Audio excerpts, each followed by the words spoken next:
In this video, you'll be learning about this topic. Talk to us about some of the risks that you see with it. I think the biggest one is that it's unproven. Now, I know you'll say, well, it's been around for 12 years. We've had 2 or 3 crises. It's gone from pennies to $23,000. It's proven itself. Well, fair enough. It's proven itself over the last couple of decades, but it's been very volatile along the way. It's been open to massive swings. If you bought 3 years ago at 18,000, when was it? Was it 2 years ago? It was, anyway, whatever. Yeah, 2017. If you did all your analysis in 2017 and you thought this is the greatest asset in history, it is going to $1 million, and you put 50% of your portfolio in there. Well, today you look pretty smart, but 6 months ago you didn't, right? Because you were down 75% from where you started 6 months ago, right? If it's 18,000 to 6,000 or whatever that number is, right? I think wasn't 6,000 in March. It was 4,000 in March.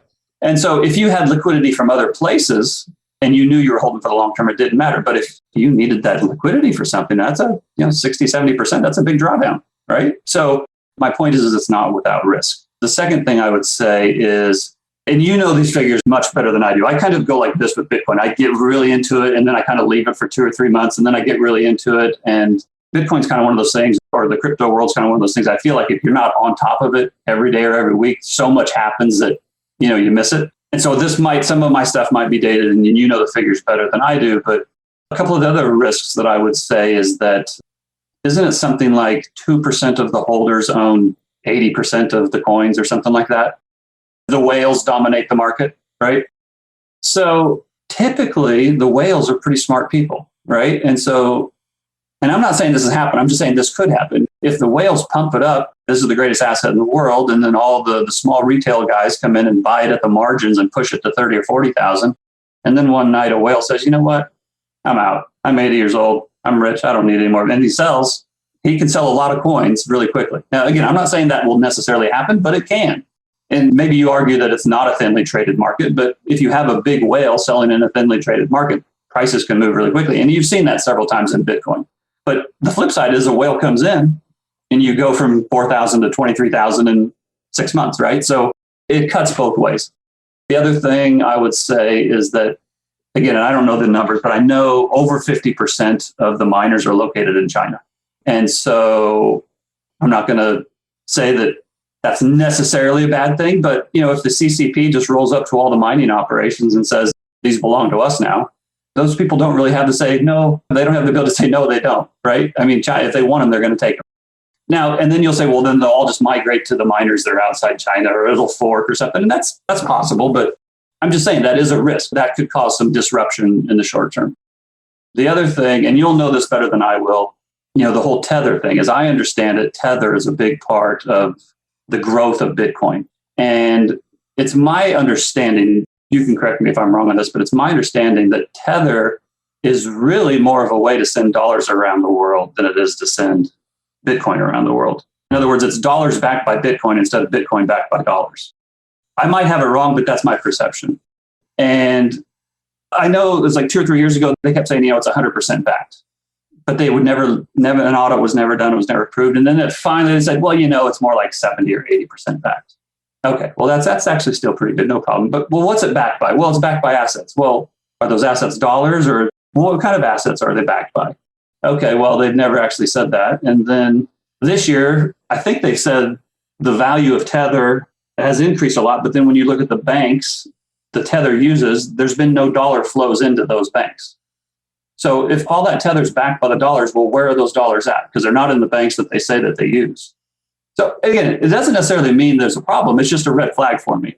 And then the big one, the really big one, and I already know where this is going to go, and that's why I laugh. But the idea that the governments around the world are just going to sit by and let a private currency be the currency of the realm, and they're just going to be slaves to this Bitcoin, and that's going to become the national currencies for a number of governments, I think is absolutely ludicrous.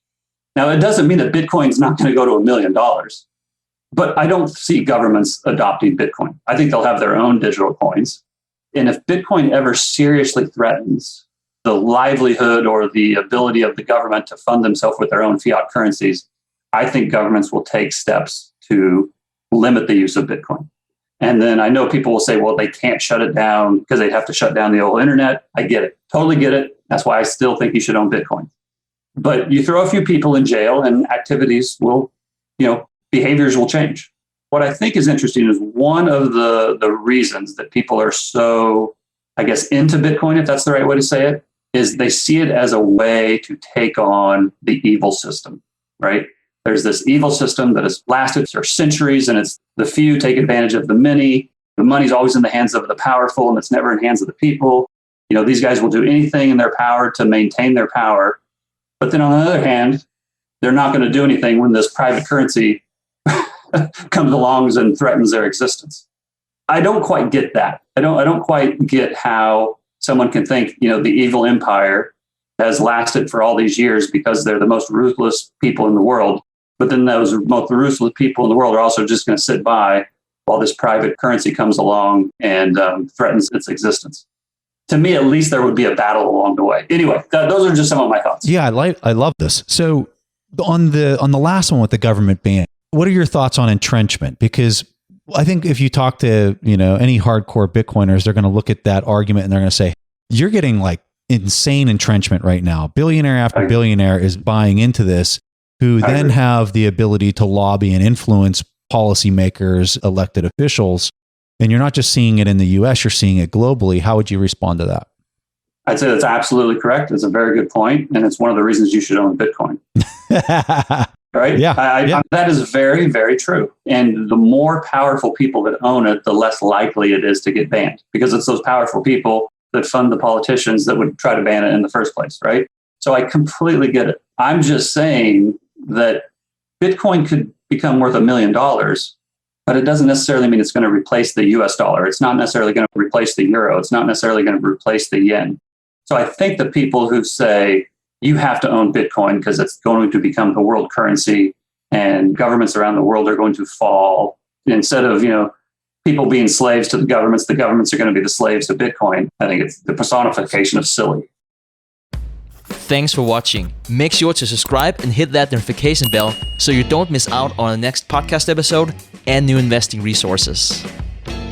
What are your takeaways and thoughts on this discussion? Let us know in the comments section below.